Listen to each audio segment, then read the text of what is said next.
alihi wa ashabihi wa ikhwanih. Hadirin dan hadirat yang dirahmati oleh Subhanahu wa taala. Pada kesempatan kali ini kita akan bahas tentang hal-hal yang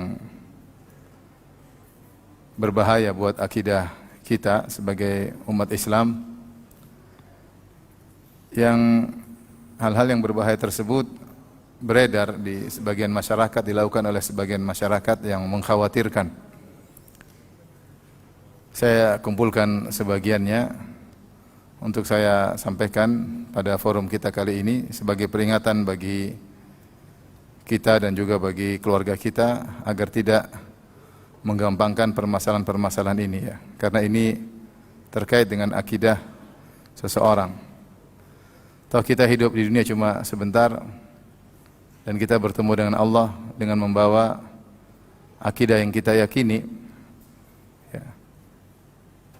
Jika akidah kita benar, maka itulah yang kita harapkan. Jika keliru, maka bisa akidah yang salah bisa menghancurkan amal-amal soleh yang telah kita kerjakan.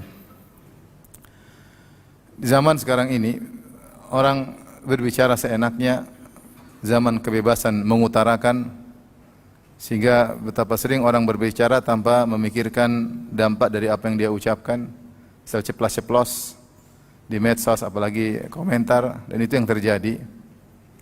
Padahal dalam Islam diajarkan semua yang akan kita utarakan hendaknya kita pikirkan terlebih dahulu. Apa yang mau kita utarakan, baik lisan maupun dengan tulisan, harusnya kita pikirkan terlebih dahulu. Makanya Nabi SAW bersabda, "Man kana yu'minu billahi wal yawmil akhir falyaqul khairan aw liyasmut." Siapa yang beriman kepada Allah dan hari akhirat, maka hendaknya berkata-kata yang baik atau diam.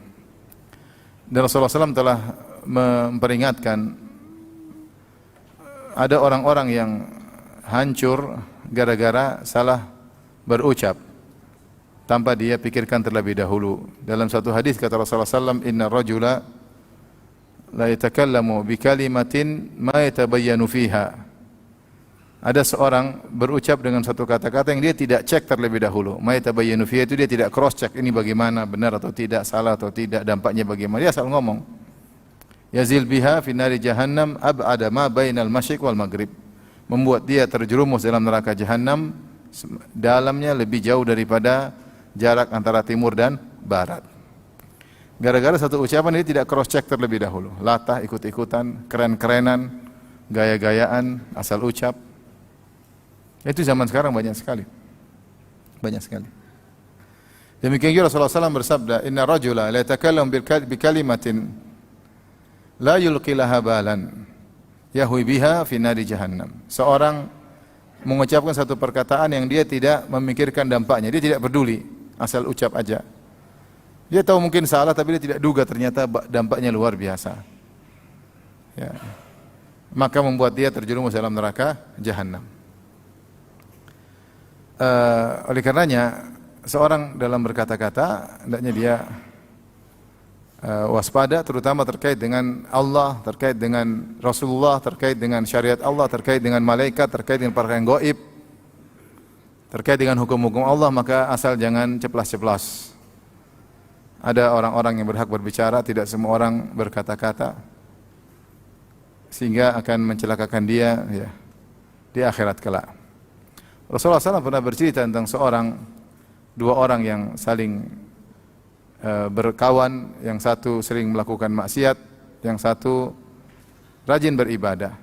Maka yang rajin beribadah ini ketika melihat saudaranya bermaksiat, dia tegur, dia mengatakan, "Ya hadza aqsir, wahai fulan, berhentilah."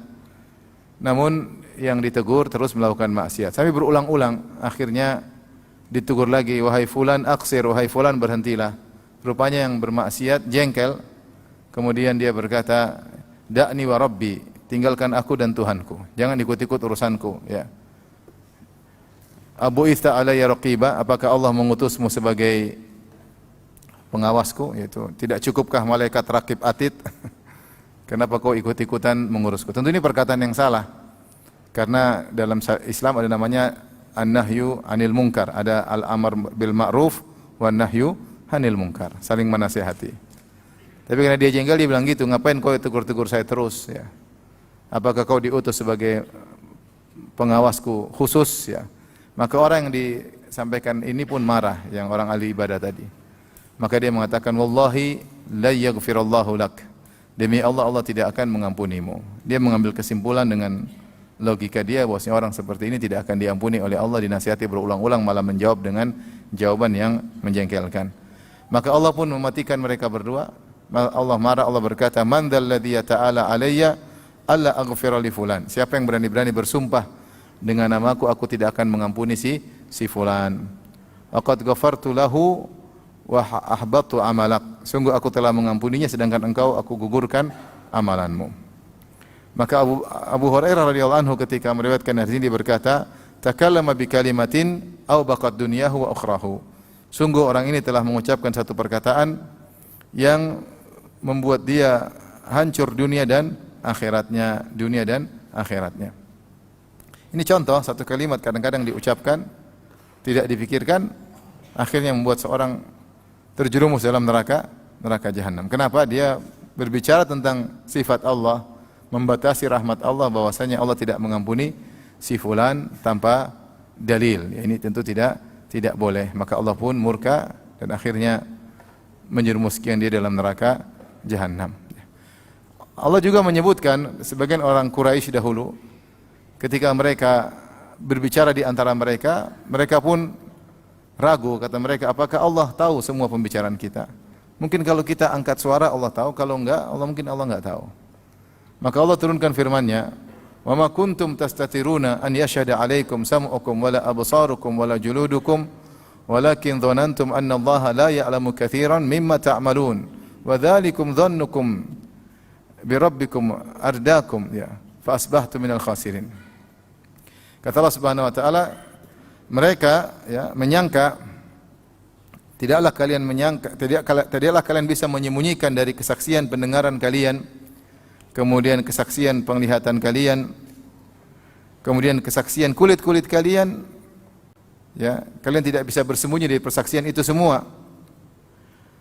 Akan tapi kalian menyangka bahwasanya Allah tidak mengetahui banyak yang kalian lakukan. Wa dzalikum dhannukum alladzi dhanantum bi rabbikum. Gara-gara persangkaan kalian tersebut, ardakum, buat kalian binasa, fa asbahtum minal khasirin, maka jadilah kalian termasuk orang-orang yang merugi. Artinya kalian masuk neraka gara-gara ucapan, ya. Apa Allah tahu ya pembicaraan kita, ya. Ngucap, ya. Apa Allah tahu pembicaraan kita? Kalau kita keras Allah tahu, kalau kita bicara pelan-pelan Allah tidak tahu. Sehingga Allah mengatakan, wa dzalikum dhannukumul ladzi dhanantum bi rabbikum. Itulah persangkaan kalian terhadap Rabb kalian, ardakum, buat kalian binasa. Contoh lagi dalam Al-Qur'an, Allah sebutkan tentang orang yang bercanda gara-gara mengejek ya para sahabat. Ketika perang Tabuk, ada sebagian orang-orang kemudian mengejek para sahabat. Mereka mengatakan, unzuru ila haula'i qurra'ikum, lihatlah itu ahli baca Quran kalian. Ya, arghabu butunan, hanya semangat makan, kemudian penakut, diejek sahabat-sahabat Nabi sallallahu alaihi wasallam. Maka turun ayat menegur mereka, qul abillahi wa ayatihi wa rasulihi kuntum tastahzi'un la ta'tadhiru qad kafartum ba'da imanikum. Ya, Allah tegur, apakah kalian mengejek ya Allah dan Rasulnya dan ayat-ayatnya, ya kalian mengejek, ya la ta'tadhiru, jangan minta maaf, qad kafartum ba'da imanikum, kalian telah kafir setelah keimanan kalian. Mereka datang minta maaf, kami cuma bercanda ya Rasulullah, kami hanya, ini perjalanan orang sedang safar, kami hanya ketawa-ketiwi untuk menghilangkan rasa penat kami. Tidak ada main-main, kemudian menghina para sahabat, menghina ayat-ayat Allah, syariat Allah, maka mereka divonis kafir oleh Allah Subhanahu wa taala. Ini contoh bahwasanya orang salah berucap, main-main, sekedar main-main, akhirnya menjadikan akidahnya hancur lebur. Maka pada kesempatan kali saya akan menyampaikan beberapa contoh yang mungkin tersebar di tanah air, ya, dari dulu sampai sekarang. Dahulu sempat heboh di zaman-zaman saya masih muda, ya. Sekarang juga masih muda insyaallah. Sempat di sebagian Universitas Islam Indonesia, ya, Universitas Islam, yaitu salah satu universitas Islam yang ada di Indonesia, Ketika ospek mereka bikin tulisan areal bebas Tuhan. Sempat dengar kan? Dulu sempat heboh, areal bebas Tuhan. Subhanallah. Maksudnya mungkin mereka main-main, tapi bagaimana areal bebas Tuhan? Kemudian mereka juga, sebagian mereka sampai berzikir dengan berkata anjinghu akbar. Anjinghu akbar. Ini dulu sempat heboh, subhanallah. Jadi mereka, entah apa di otak mereka, mungkin mereka pakai filsafat ya. Ini semua orang-orang filsafat. Mereka bilang mungkin, sebab saya sempat dengar waktu itu zaman-zaman itu. Ya maksudnya bahwasanya kemuliaan Allah itu nampak pada mana saja, semua makhluk ini juga adalah kebesaran Allah, di antara kebesaran adalah anjing, maka kita boleh bilang anjinghu akbar. Filsafat ya. Sampai akhirnya membuat kesimpulan sendiri sehingga boleh mengatakan anjinghu akbar. Bukan Allahu akbar tapi anjinghu akbar. Kemudian di antara mereka lagi di universitas yang lain bikin acara dengan judul Tuhan membusuk. Tuhan apa? Membusuk. Mereka asal bicara, asal Tuhan membusuk ya. Sebagian lagi ada dosen di antara mereka yang kemudian menginjak Al-Quran di depan murid-muridnya ya. Dengan logika bahwasanya Al-Quran adalah makhluk, ini kertas. Kenapa harus kita muliakan? Ini kertas biasa ya. Kemudian kita injak-injak sebagaimana yang lain kita boleh injak-injak. Ini semua ada pengaruh filsafat, pemikiran, akhirnya menimbulkan cari muka dengan mengaplikasikan pemikiran mereka dengan seperti itu ya. Mereka menganggap itu adalah hal-hal yang biasa, tentunya ini adalah perkara yang berbahaya, berbahaya ya. Taib, di zaman sekarang juga muncul ucapan-ucapan atau perbuatan yang nekat tanpa dipikirkan terlebih dahulu ya. Yang penting kebebasan berekspresi, kebebasan mengutarakan ya. Mengutarakan tanpa ilmu ya. Sembarangan ya. Anehnya kalau kebebasan mengutarakan untuk urusan selain agama orang tidak berani. Siapa yang berani sok bicara tentang fisika kalau enggak dia bisa sama ulama ahli apa? Fisikawan. Siapa yang berani asal berbicara tentang atom, neutron, elektron kalau enggak punya ilmu? Akan dihabisi oleh para ahli kimia ya. Siapa yang berani berbicara tentang medis kemudian bicara bahwasanya begini tanpa punya ilmu tentu akan dihabisi. Semua bidang ilmu sains tidak ada orang sembarang bisa berbicara karena disiplin ilmu ada ahlinya di bidangnya. Tapi kalau agama semua mau bicara. Agama mau bicara. Yang enggak tahu bahasa Arab, yang enggak bisa baca Quran juga bicara tentang apa? Agama. Benar. Bahasa Arab paling kaifahaluk cuma. Setelah itu dia enggak bisa bicara. Baca Quran enggak bisa, tajwid enggak bisa, kemudian bicara agama seenaknya. Saya tadi baca ngeri-ngeri ya. Asal komentar, senang berkomentar. Ada tadi saya baca salah seorang liberal. Homoseksual secara sains, secara keilmiahan adalah alami. Dalam agama adalah perlawanan. Mengikuti mana? Katanya gitu, subhanallah. Mengikut apa secara ilmiah atau secara Al-Quran. Seakan-akan dia mengejek Al-Quran. Secara ilmiah homoseksual adalah apa? Alami. Alami bagaimana? Enggak ada alami. Makanya disebut tidak normal ya. Kalau semua orang homoseksual, sirnalah jenis manusia. Manusia hilang, tidak ada keturunan. Karena semua apa? Homo. Tinggal dinosaurus yang ada. Tinggal monyet aja yang hidup. Semua orang manusia tidak ada yang nikah, homoseksual, sebagian lesbian, sebagian homoseksual. Selesai, enggak ada lagi spesies manusia hilang ya. Kuni bilang ini alami bagaimana ya? Jadi asal ngomong aja, asal ngomong seenaknya. Tapi di antara perkataan-perkataan yang tersebar di zaman sekarang ini yang mau kita kritiki agar tidak ikut-ikutan ya. Contoh seperti sebagian orang mengatakan ada wali fulan dalam sehari atau dalam sehari semalam bermi'raj kepada Allah 70 kali ya. 70 kali. Ini kelihatannya sepele tapi ini tidak sepele. Ini tidak sepele. Kenapa saya kata tidak sepele? Karena ini bentuk secara tidak langsung, meskipun mereka tidak menduga hal ini, tapi ini adalah bentuk merendahkan mukjizat Nabi sallallahu alaihi wasallam. Karena di antara mukjizat Nabi yang luar biasa, yang menjadikan Nabi diragukan oleh orang-orang kafir Quraisy ketika itu, sampai sebagian ada yang murtad, sampai ada yang menjadikan ini bahan hinaan kepada Nabi sallallahu alaihi wasallam karena mereka tidak percaya menurut logika mereka, adalah peristiwa apa? Isra wal Mi'raj. Al-Isra wal Mi'raj. Yang Allah abadikan dalam Al-Qur'an. Subhanalladzi asra bi 'abdihi lailan minal masjidil haram ila masjidil aqsa alladzi barakna haulahu linuriyahu min ayatina. Innahu samiul basir. Maha suci Allah yang telah memperjalankan hambanya di malam hari dari Masjidil Aqsa ke Masjidil Haram, ya, dari Masjidil Haram ke Masjidil Aqsa yang kami berkah di sekitarnya, linuriyahu min ayatina, agar kami menampakkan tanda-tanda kebesaran kami. Allah juga sebutkan tentang Mi'raj dalam ayat yang lain, wa laqad ra'ahu nazlatan ukhra inda sidratil muntaha. Sungguh Nabi Muhammad SAW telah melihat Jibril dalam bentuk aslinya dalam kesempatan yang lain. Kapan? Inda sidratil muntaha, ketika Nabi di sidratil muntaha. Ini ajaib luar biasa ya. Sampai banyak orang-orang aklaniyin yang menggunakan akal mereka menolak Isra Mi'raj. Kata mereka ini tidak sesuai dengan sains, karena fisik jasad Muhammad kalau harus naik ke sidratil muntaha maka harus melewati atmosfer dan sudah akan hancur tubuhnya, karena macam-macam lah mereka, mungkin kesandung meteor. Intinya mereka bilang tidak masuk akal. Tidak masuk akal. Ini namanya mukjizat. Kalau masuk akal namanya bukan mukjizat. Ya enggak? Mukjizat itu sesuatu yang di luar nalar, ya. Taib. Kemudian ada yang bilang ada wali bil-Mi'raj sehari semalam 70 kali. Nabi aja sekali dalam seumur hidup.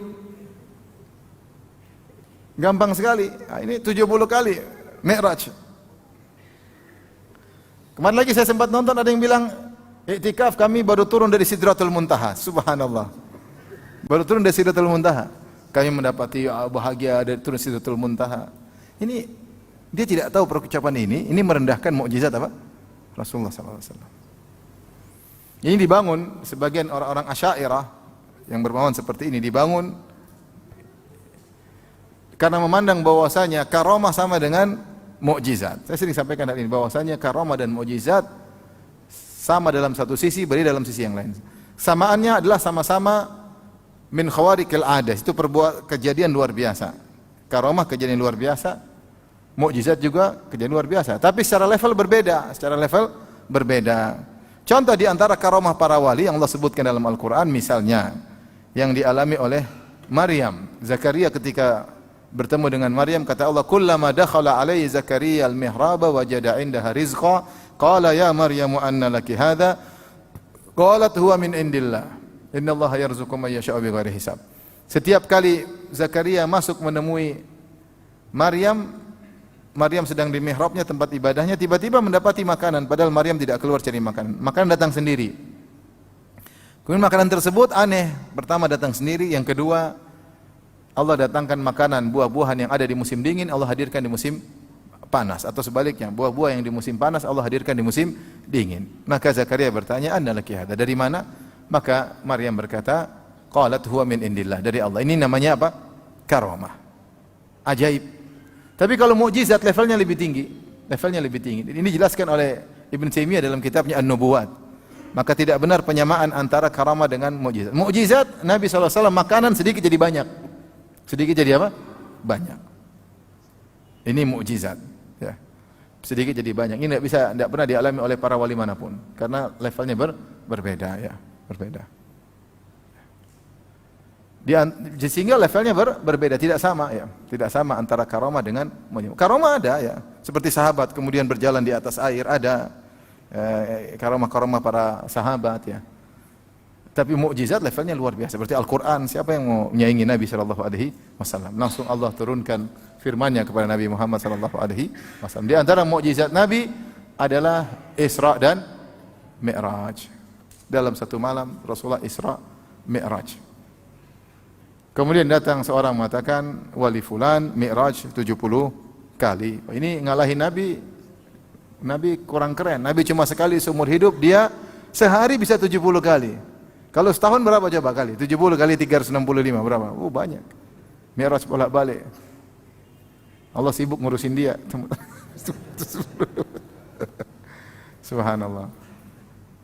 Ini dia tentu tidak bermaksud merendahkan Nabi, tapi konsekuensinya ini adalah merendahkan mukjizat Nabi. Oh, Nabi cuma sekali, ini 70. Ada yang datang bilang Nabi cuma sekali.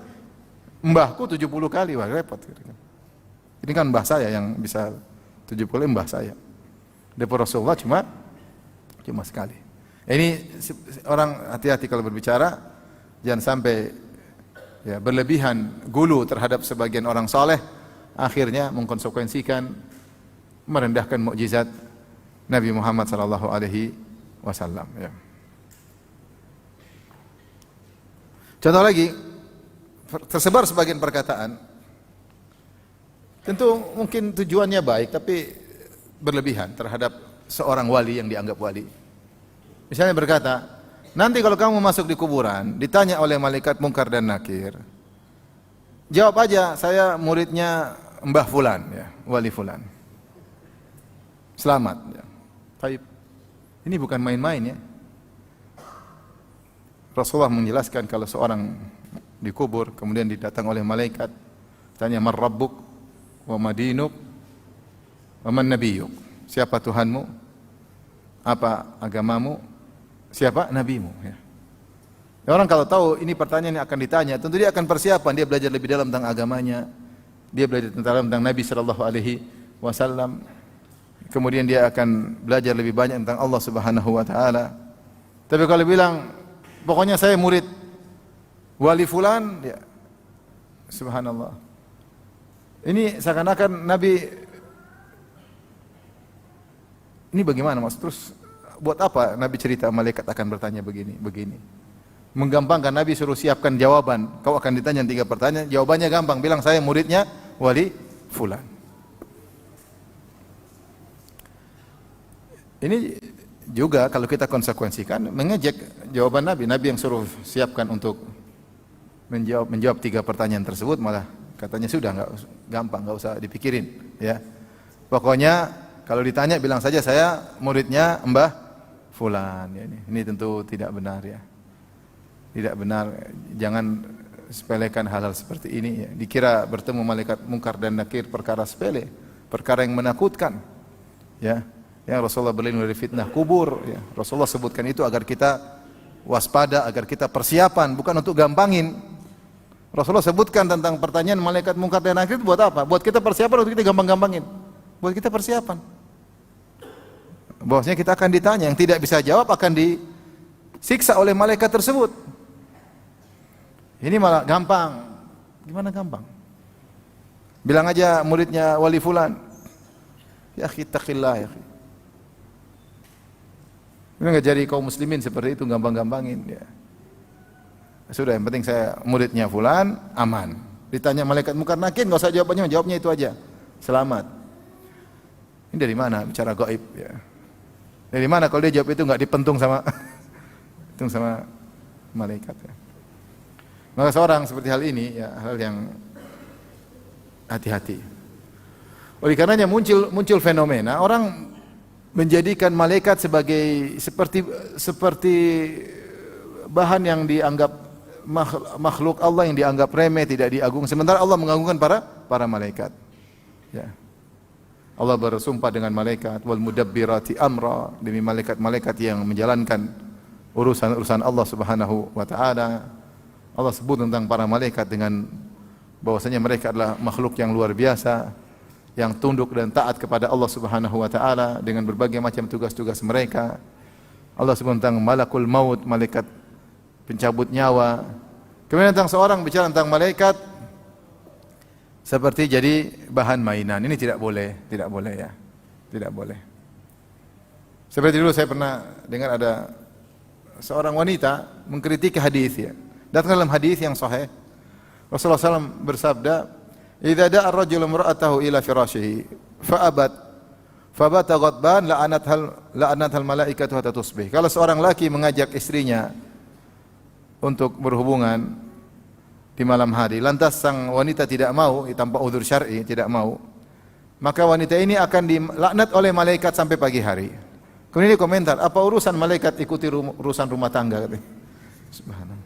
Jadi, maksudnya dengan mudahnya dia ngomong begitu. Ngapain malaikat ikut campur urusan apa? Rumah tangga. Ini ada ejekan, meskipun dia tidak masuk aja, tapi ini kalau kita nilai secara ini ada ejekan. Kok ngejek Rasulullah bilang gini, kok bilang begitu? Malaikat ngapain ikut campur urusan rumah tangga? Ini contoh ngejek ya. Atau jadikan malaikat seperti bahan lelucon ya. Nanti di neraka begini, malaikat bingung, malaikat kaget. Misalnya kadang-kadang malaikat dijadikan bahan candaan ya. Dijadikan bahan candaan. Jadi pikir neraka perkara untuk main-main ya. Untuk jadi bahan candaan. Orang sebut neraka itu untuk agar takut kepada Allah, bukan untuk main-main. Sehingga ketika orang berbicara tentang neraka sambil ketawa-ketiwi, orang tidak rasa takut. Jadi bahan lelucon. Jadi bahan lelucon. Neraka jadi bahan lelucon, malaikat jadi bahan lelucon. Harusnya kita mengagungkan apa yang diagungkan oleh Allah Subhanahu wa taala ya. Seperti ini malaikat ini sering jadi bahan apa? Jadi bahan omongan yang buruk ya. Ada lagi yang mengatakan ada seorang sedang disiksa oleh malaikat Munkar dan Nakir. Kemudian dia dikubur di samping kuburan wali. Walinya lagi zikir di kuburan, terganggu. Gara-gara ini orang teriak-teriak terus, aduh tolong, aduh. Akhirnya wali tegur malaikat Munkar dan Nakir, jangan siksa dia, saya nggak bisa zikir. Akhirnya malaikat berhenti, enggak jadi siksa orang tersebut. Ya akhi subhanallah, ente gampang kali kayak malaikat Munkar Nakir kayak anak kecil di ngeri loh. Rasulullah mengatakan datang malakani ya, azraqani ya, dua malaikat yang biru yang menakutkan ya. Makanya disebut Munkar dan Nakir. Munkar itu suatu yang diingkari, penampakannya diingkari. Munkar dan Nakir maknanya suatu yang diingkari. Aswadani azraqani, hitam dan biru, mengerikan. Kemudian jangan, saya lagi zikir. Kemudian timbul akidah, kalau kita dikubur dekat kuburan wali aman. Kenapa? Kalau ada malaikat Munkar Nakir mau datang, takut sama wali. Malaikat Munkar Nakir, Rasulullah sebutkan agar kita ini takut, agar kita persiapan tentang ngerinya azab kubur, dijadikan bahan mainan. Apalagi dijadikan keyakinan. Ada lagi satu bilang, sampai sekarang si fulan belum ditanya oleh malaikat Munkar dan Nakir. Dari mana dia tahu? Kata dia, karena orang datang berkunjungan, mengunjungi terus malaikat Munkar dan Nakir, nunggu orang selesai. Enggak selesai. Sampai sekarang belum ditanya oleh malaikat Munkar dan Nakir. Ya, ente bicara malaikat Munkar dan Nakir, ente jadikan candaan seperti itu. Dari mana ente tahu dia belum ditanya oleh malaikat Munkar dan Nakir? Kata dia, sampai sekarang. Sudah bertahun-tahun belum ditanya. Ini kan hal gaib, dari mana kau tahu? Dari mana kau tahu? Kau pernah masuk kuburan, ketemu malaikat Munkar Nakir? Dari mana kau tahu? Maksud dia candaan. Candaan. Tapi janganlah jadikan malaikat sebagai bahan apa? Candaan. Ya. Memang saya, seorang dalam berbicara tentang syariat Allah, maka waspada. Ya. Karena kalau menjadikan candaan, ya atau bukan candaan, atau sekedar, tapi ya, jadikan hal yang digampangkan, tidak boleh. Tidak boleh kita menggampangkan simbol-simbol agama. Di antara simbol agama malaikat. Malaikat makhluk yang dimuliakan oleh Allah Subhanahu wa taala. Makanya disebut al-malaikatul muqarrabun, yaitu makhluk yang didekatkan kepada Allah Subhanahu wa taala. Yang sangat takut kepada Allah. La ya'sunallaha ma amarahum wa yaf'aluna ma yu'marun. Mereka tidak pernah membangkang kepada Allah dan mereka selalu taat kepada perintah Allah Subhanahu wa taala. Yusabbihuna al-laila wan nahar la yafturun. Mereka senantiasa bertasbih siang dan malam, tidak pernah letih, tidak pernah capek. Dalam riwayat, dalam ayat yang lain, la yas'amun, tidak pernah bosan, tidak seperti kita. Malaikat. Ya. Dahulu seperti ini dilakukan oleh Abu Jahal. Abu Jahal dulu ketika turun firman Allah, alaiha tis'ata asyar, bahwasanya neraka ada 19 penjaga malaikat, 19 malaikat. Kata Abu Jahal, tenang, 10 saya yang lawan. Malaikat cuma 19, tenang. Kita lawan ke 19. Iya Abu Jahal, enggak apa-apa kalau Abu Jahal ya wajar ngejek malaikat. Jadi kita orang Islam. Allah sebutkan itu untuk menakut-nakuti, bukan untuk kita malah apa? Gampangan malaikat Munkar. Siapa yang tidak tahu? Nanti malaikat maut, malaikat Munkar Nakir, kita semua ngeri kalau ketemu, kalau enggak ada persiapan gimana? Ini kemudian dianggap main-main ya. Saya lihat lagi ada klip orang, Jibril, Jibril, fulus, Jibril. Jibril ya. Saking mulianya Jibril sampai orang Nasara menjadikan dia Tuhan Rohul Kudus. Ini malah dia ya Jibril, Jibril. Saya sudah ngomong sama Jibril. Ada yang Jibril fulus, fulus. Syirik masa minta fulus sama Jibril. Dan minta sama Allah atau sama Jibril. Jibril bukan malaikat penurun fulus. Jibril itu pembawa wahyu, bukan penurun apa? Fulus. Ini akibat tidak belajar. Gampang. Jibril turun. Ada dikit lagi seorang di sampingnya ada dianggap wali, pakai bahasa Jawa. Jibril mudun katanya. Muduno apa bagaimana bahasa? Ya akhi, Jibril alaihissalam yang menyertai para nabi. Nabi Adam, Nabi Nuh disertai oleh Jibril, yang menemani para nabi, yang menolong para nabi. Yang dirindukan oleh Nabi Muhammad sallallahu alaihi wasallam. Yang menemani Nabi Isa, Nabi Musa. Ketika datang wahyu kepada Nabi Muhammad sallallahu alaihi wasallam, kemudian Khadijah datang memberitahu kepada Waraqah bin Naufal, maka dia berkata, "Hadzan namus alladzi unzila ala Musa." Inilah Jibril yang pernah Allah turunkan kepada Nabi Musa dengan penuh pengagungan, penghormatan. Ini Jibril fulus. Saya enggak tahu kenapa mereka bisa begitu ya, enggak tahu. Pendidikan akidah kurang ya. Apa kalau kajian hanya ketawa ketiwi ya? Saya juga nggak tahu kenapa bisa begitu. Ini syariat Allah, simbol-simbol Allah yang Allah agungkan, makhluk yang Allah agungkan. Ya.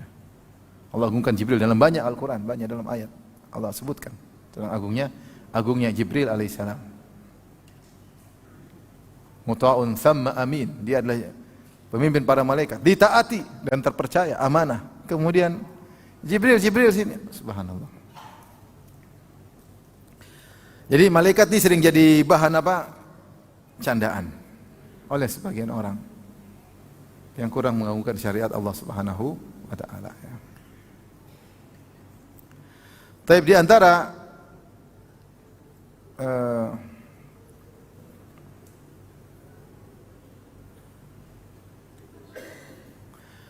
juga kalimat-kalimat yang tersebar, yang beredar, ya. Mudah-mudahan tidak diikuti oleh kaum muslimin ya. Seperti saya dengar ceramah salah seorang yang dianggap wali. Kemudian dia pun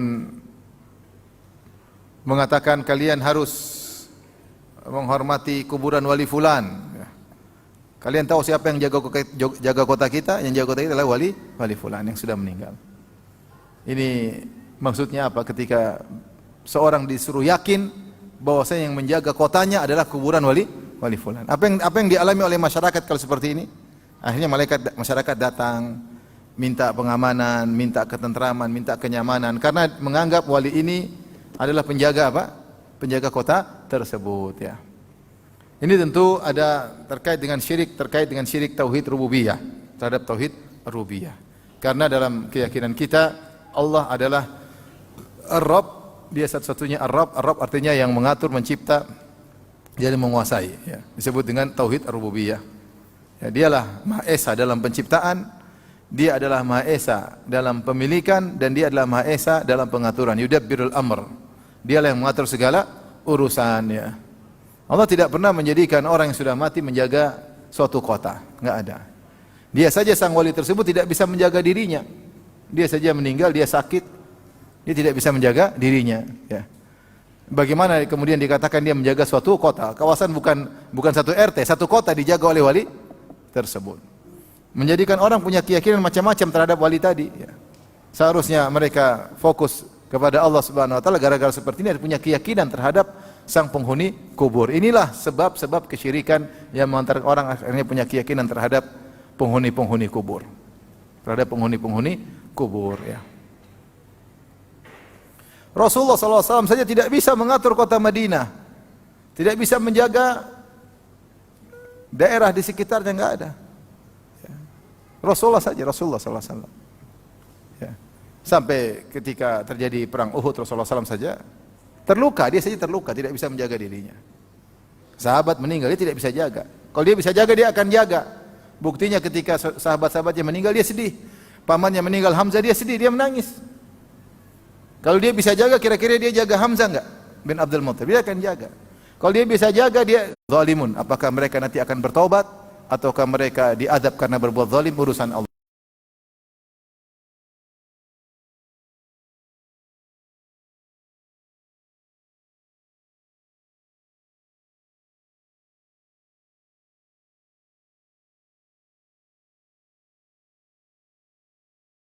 Gulu berlebih-lebihan, ekstra, terlalu mengkultuskan wali tersebut. Ya. Terkadang orang-orang begini ada maksudnya, kultuskan wali ini karena wali ini guru saya, karena wali ini mbah saya, karena wali ini kakek saya, sehingga dengan dikultuskan wali ini dia juga dapat keuntungan.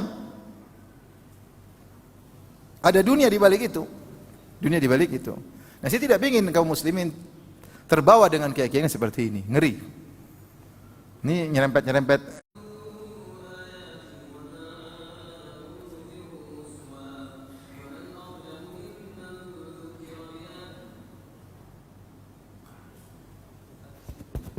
Lagi tes kali.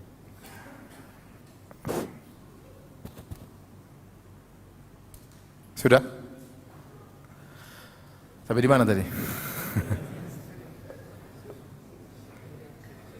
Ya, seperti perkataan sebagian orang bahwasanya Nyi Roro Kidul ngatur pantai selatan misalnya, ini syirik. Enggak ada yang ngatur pantai selatan, yang ngatur pantai selatan siapa? Allah Subhanahu wa taala. Coba kalau orang lagi di pantai selatan ketakutan, dia mungkin minta tolong sama Nyi Roro Kidul. Ini syirik, enggak boleh. Atau yang mengatakan yang mengatur gunung adalah jin fulan, ini semua adalah kesyirikan. Ketika ada seorang Arab dari Yaman, dia datang, kemudian dia tinggal di suatu lembah, kemudian dia berkata, "A'udzu bi sayyidi hadzal wadi min sufahai qaumihi." Aku berlindung kepada pemimpin, itu diminta berlindung kepada jin. Aku berlindung kepada penguasa jin di sini dari gangguan anak buahnya, maka dia tidur nyaman. Ya. Maka turunlah firman Allah Subhanahu wa taala menyebutkan bahwa ini adalah apa? Kesyirikan. Wa annahu kana rijalun minal insi ya'udzuuna birijalin minal jinni fazaduhum rahaqa. Dulu ada sekelompok manusia berlindung kepada sekelompok jin, membuat mereka semakin tersesat. Syirik. Selamat. Benar jinnya ada. Anak buah jangan ganggu dia ya. Dia sudah minta tolong sama saya, selamat. Tapi itu syirik atau bukan? Syirik. Ya, akhirnya kalau orang ke ini pantai selatan dikuasai oleh Nyi Roro Kidul, akhirnya apa? Kalau mau selamat kasih sajen. Akhirnya kan. Mereka minta perlindungan dari Nyi Roro Kidul. Ini syirik, enggak main-main syirik. Nanti kalau sudah kasih sajen pakai banyak macam-macam lagi apa namanya? Nama-nama yang untuk melegalkan hal tersebut. Padahal di situ ada keyakinan supaya selamat ya. Harusnya minta berlindung kepada Allah Subhanahu wa taala. Saya pernah naik mobil sama salah seorang orang lah, badan tegar kuat, saya dititipin untuk jaga saya, dia naik mobil. Ketika lewat jembatan dia bel terus, tet. Saya bilang enggak ada orang, ngapain bel. Kenapa Mas? Enggak, takut apa namanya? Celaka. Ya kan baca doa selesai. Baca doa, sama jin bisa apa? Jin enggak bisa apa-apa, di bawah kekuasaan Allah Subhanahu wa taala. Enggak bisa apa-apa. Ini tidak tepat seperti ini. Ya. Sampailah ada kawan, dia cerita suatu daerah, dia supir mobil, sunnah, jenggotnya panjang. Kemudian naik di belakang dia ada orang musyrik. Kemudian mereka melewati suatu patung berhala. Orang musyrik ini bilang bel. Numpang lewat. Teman saya sunnah, ngapain bel? Enggak kata dia. Mau saya syirik, saya enggak mau syirik. Bel kata dia, enggak bel. Enggak, ribut mereka. Bel, takut celaka. Yang ini kalau bel takut celaka, ini kalau enggak dibel takut apa? Celaka, berlawanan. Akhirnya dia tidak mau bel. Akhirnya ini orang musyrik di belakang buka jendela, dia bel sendiri. Titit katanya. Subhanallah. Ya, kalau dia tahu dia dalam mobil, itu berhala tidak dengar. Supaya dengar dia buka apa? Jendela. Dia titit. Selamat. Ini kemudian meyakini ini wali yang sudah mati. Dia nggak bisa jaga dirinya. Dia aja ketika mati nggak bisa apa-apa. Bagaimana mau jaga dirinya? Kalau orang mati ada yang belah badannya, dia bisa jaga? Nggak bisa. Kalau nggak ada yang kafankan dia, badannya busuk. Kalau nggak ada yang kafankan dia, mungkin dimakan oleh hewan. Makanya dia tidak bisa, makanya dimandikan, sudah nggak bisa mandi dimandikan, sudah tidak pakai bisa baju dikafankan, tidak bisa masuk rumahnya, tidak bisa sholat disolatkan, tidak bisa masuk rumahnya dikuburkan. Kemudian meyakini bahwa ini mengatur alam, ikut menjaga alam semesta, ini kesyirikan ya. Hati-hati. Seperti ini tidak boleh. Seperti sebagian mereka lagi pas musim pandemi, ramai itu menjadikan sebagian foto wali sebagai jimat. Kata sebagian mereka, tenang, tenang. Corona jangan takut, yang penting ada ini. Foto wali fulan. Pasang selamat dari apa? Corona. Itu wali aja enggak selamat dari penyakit kok. Mati. Mati, berusaha berobat mati, itu wali. Yang dipasang itu berusaha berobat, ketika sakit enggak? Dia berusaha berobat. Kalau dia tidak ingin sembuh, dia tidak akan apa? Berobat. Ketika dia berusaha berobat, berarti ingin apa? Sembuh. Ternyata dia mati. Gimana suruh jaga corona? Akhirnya jadikan jimat, pasang. Datang lagi sebagian orang, bikin pakai dalil. Oh iya, ada dalilnya. Dalilnya apa? Umar bin Khattab, kata Nabi SAW, "Walladhi nafsu Muhammadin biyadi, ma laqiyaka syaitan, salikan fajjan illa salaka fajjan ghayra fajjik." Wahai Umar, tidaklah kau melewati satu jalan kecuali setan kabur dari jalan tersebut. Setan pasti kabur. Lihat, Umar wali Allah, setan takut sama Umar. Si fulan wali Allah, ini wali Allah, setan takut sama dia. Langsung tentukan, si fulan wali, setan takut. Si fulan wali, setan takut. Nah kalau si fulannya enggak ada, fotonya, setan takut. Subhanallah. Jadikan foto sebagai jimat. Hanya taruh di rumah. Jimat sumber ke. Ini namanya jimat. Man alaqa syai'an faqad asyrak, man ta'alaqa syai'an faqad asyrak. Siapa yang menggantungkan sesuatu, maka dia telah melakukan apa? Kesyirikan. Sesuatu pun apa yang digantung? Mau foto, mau tulang, mau tali, ya. Dalam rangka mencari keberkahan atau dalam rangka menolak kemudaratan, itulah namanya jimat. Itu namanya jimat. Ketika Rasulullah SAW bertemu dengan seorang, dia pakai tali di tangannya. Kata Rasulullah SAW, "Mahadi, ini apa?" Kata dia, "Minal wahinah." Karena supaya tidak terkena penyakit lemah. Kata Nabi, "Inzi'ha." Lepas itu tali. Fa innaka law mitta wa hiya 'alaik ma aflahta abada. Kalau kau meninggal, jimat masih di tanganmu, kau tidak akan selamat selama-lamanya. Saya ke Madinah, ada kawan saya, lihat ada jemaah haji Indonesia pakai tali. Dinasihati, enggak ini cuma tali gaya-gaya, katanya lepas. Dia khawatir, dia kasihan, maksudnya dipikir itu apa?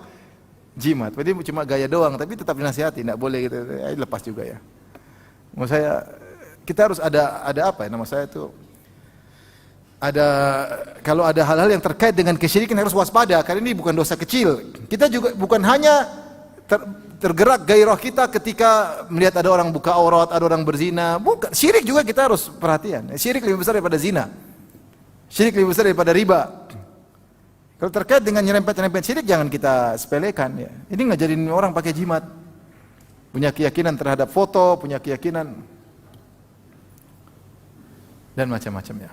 Ikat foto wali, taruh di pinggang ya. Untuk nakut-nakuti monyet. Sampai orang-orang dulu di antara dan penyakit dia Zaki untuk Umar. Umar pernah punya ide sampai 8 kali atau 6 kali Allah turunkan ayat menyetujui ide Umar bin Khattab radhiyallahu taala anhu. Siapa yang ragu tentang kewalian Umar? Rasulullah mengatakan Umar di surga. Rasulullah bilang, "Ya Umar, saya masuk surga, saya masuk ke istanamu, ada jariyah, ada gadis itu, saya malu karena kamu pencemburu." Rasulullah bilang, "Kau punya istana di surga." Itu pun tidak menjadikan Umar sombong dan bangga. Ketika ada orang meninggal setelah Rasulullah meninggal, ada yang meninggal, ini setelah wafatnya Nabi, ada yang meninggal, Hudzaifah diikuti oleh Umar. Apakah Hudzaifah mensalatkan orang ini atau tidak? Kenapa? Karena Hudzaifah sahibu sir Rasulullah, dia punya rahasia-rahasia yang Allah sampaikan, yang Nabi sampaikan. Nabi pernah kasih tahu dia, ini munafik, ini munafik, ini munafik. Maka kalau ada yang meninggal, Umar lihat Hudzaifah salatkan atau tidak. Kalau Hudzaifah tidak salatkan, Umar tidak mau salatkan. Ini berarti orang munafik. Sampai satu hari Umar tanya sama Hudzaifah, Ya Hudzaifah, apakah Rasulullah pernah sebut saya termasuk orang munafik? Bayangkan, dia sampai tanya begitu. Bukan pede. Nabi bilang apa? Setan takut sama saya enggak? Nabi kan pernah bilang, saya di surga enggak? Nabi kan pernah bilang, saya mati syahid enggak? Nabi kan pernah bilang, lihat istana saya di surga. Enggak pernah Umar ngomong gitu, enggak pernah. Ketika dia sudah ditikam, sedang sholat subuh, bayangkan, ditikam. Kemudian datang seorang muda muji-muji dia, orang pemuda puji-puji dia. Rasul Umar berkata, kafafan lali wala alai. Saya berharap impas. Yang penting saya selamat. Dengan penuh tawadhu. Tidak sombong, tidak bangga. Ini tenang, ini pasti mau surga. Ikut dia pasti mau surga. Dari mana bilang dia masuk surga? Jangan mendahului Allah Subhanahu wa taala. Yang kita pastikan masuk surga, yang datang dalam dalil. Al-asyara mubasysyaruna bil jannah, 10 orang yang masuk surga. Para sahabat, Bilal di surga, dan beberapa sahabat yang dipastikan masuk surga. Ini saja Utsman bin Maz'un, Rasulullah bilang saya tidak tahu tentang dia. Kenapa tidak ada dalil wahyu dari Allah mengatakan dia masuk surga, maka Nabi tidak bisa pastikan. Utsman bin Maz'un radhiyallahu taala anhu. Dia tidak bilang saya enggak tahu apa yang terjadi. Rasulullah tidak tahu. Ini bukan sahabat, bukan siapa-siapa bilang pasti masuk surga, kita ikut dia pasti masuk apa? Surga. Yang lain masuk surga karena kita. Subhanallah. Berani-beraninya bicara tentang surga.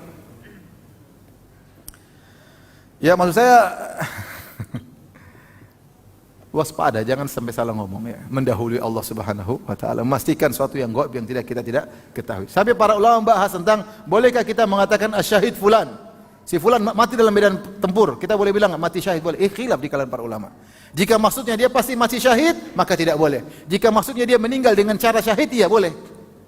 Tapi mengatakan dia pasti mati syahid, berarti kan masuk surga, enggak boleh. Tapi kalau maksudnya syahid fulan, dia meninggal dalam kondisi seperti orang mati syahid, boleh. Karena dia dibunuh dalam medan pertempuran.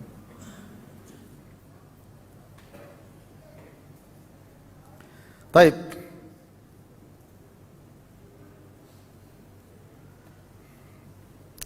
Di antara perkataan juga yang tersebar, ya, lebih parah daripada sebelumnya. Ada yang menyebut tentang kehebatan wali fulan, wah ini luar biasa, luar biasa. Sampai kalau Allah ingin mengadab satu kaum, Allah minta izin sama dia dulu. Subhanallah. Masya Allah. Ini yang Tuhan siapa? Dia atau Allah Subhanahu wa ta'ala? Mengerikan. Pikir Tuhan Allah kadang bisa begini, otaknya gimana nggak tahu, konslet. Tuhan dibegitukan, gimana ceritanya? Kalau dia bilang jangan Allah, terus gimana? Allah nggak jadi. Taib. Di antara juga yang perlu kita perhatikan juga, sebagian solawat-solawat yang tersebar, ya, yang dibuat oleh sebagian mungkin dianggap ahli ilmu. Sebagiannya aneh, ini juga perlu kita perhatikan, seperti ada salawat disebut dengan salawat Al-Fatih. Yang disebutkan keutamanya lebih baik daripada membaca 6.000 Al-Quran. 6.000 kali apa? Al-Quran. Ini tentu karena kecintaan kepada Rasulullah SAW sehingga dia buat salawat sendiri, dia pasang pahala sendiri. Pahalanya sekian, sekian, sekian. Ya kan, pahala dari mana? Pahala kan dari, nanti dia bilang ketemu Nabi, Nabi bilang begini, dia selalu begitu. Ini ketemu Nabi, Nabi yang bilang. Mimpi ketemu Nabi atau ketemu Nabi secara langsung, ini ada salawat, pahalanya seperti ini. Di antara ada salawat, yang salawat Al-Fatih, pahalanya lebih baik daripada 6.000 kali baca Al-Quran. Ini sebenarnya apa? Sebenarnya membuat orang lari dari Al-Quran. Membuat orang malas baca Al-Quran. Membuat orang tadabbur. Ngapain tadabbur Al-Quran? Khatam 6.000 kali masih dibaca salawat 1 kali. Enak baca mana? Salawat lah. Akhirnya salawat melulu, tidak baca Quran, tidak mempelajari tadabbur Al-Quran. Dan inilah sebenarnya yang diinginkan oleh, dulu orang musyrik kan bilang apa? Ya. La tasma'u wa qala alladziina kafaru la tasma'u li hadzal Qur'an walghaw fihi la'allakum taghlibun. Ya, berkata orang kafir, jangan dengar Al-Quran ini. Bikin kegaduhan supaya kalian mendominasi. Seperti begini membuat orang tidak semangat belajar tafsir. Bikin orang bodoh, solawat melulu tidak belajar, gimana mau pinter? Sebaca solawat ini 6.000 kali baca Quran, ya gimana? Dalilnya apa? Ketemu Nabi. Nabi yang bilang, dari mana itu Nabi? Khurafat-khurafat yang tersebar ya. Maka tentu kalau kita mau sebutkan masih banyak lagi. Ini sekedar contoh-contoh ya yang ada di tanah air kita, yang sangat kita cintai ya. Memang banyak 1001 cerita ya. Orang macam-macam ya. Mungkin karena pembelajaran tentang akidah kurang ya. Kurang sehingga kadang-kadang kajian hanya ketawa ketiwi, tidak ada pendalaman tentang materi fikih, materi akidah ya. Alhamdulillah saya berharap para dai bukan cuma ngisi ketawa ketiwi, ngajar akidah, ngajar fikih. Orang kalau belajar fikih meskipun taruhlah di akidah dia menyimpang, tapi kalau dia belajar fikih serius, dia pasti juga takut dengan maksiat. Tapi ketika fikih tidak diajar sama sekali, mau ini, mau joget-joget, apalagi kajian sambil bawa DJ. Sekarang ada bikin lagi katanya Quran pakai musik. Quran pakai musik. Ada di Agoni Qur'annya, masuk di YouTube dengar Masya Allah. Iza zulzilatul ardu Masya Allah. Al-Quran bagus, musik halal, digabungkan bagus. Ya sudah, kita mau larang gimana? Yang satu lagi bikin baca Al-Fatihah pakai lagu apa lagi, lagu apa. Jadi main-main ya. Jadi main-main. Ya intinya hidup ini jangan spekulasi ya. Kita belajar, kita jangan mudah terbawa. Kalau bicara tentang agama, pikir-pikir terlebih dahulu ya.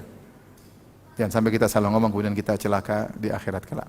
Wallahu ta'ala alam bisawab. Ini saja yang saya sampaikan. Saya rasa tidak perlu ada tanya jawab ya. Ada yang mau tanya? Ada yang bertanya? Saya tidak menganjurkan tanya jawab karena saya belum makan siang. Jadi kajian kita sampai di sini saja ya. Semoga bermanfaat. Subhanakallah bihamdik asyhadu an la ilaha illa anta astaghfiruka wa atubu ilaik. Assalamualaikum warahmatullahi wabarakatuh.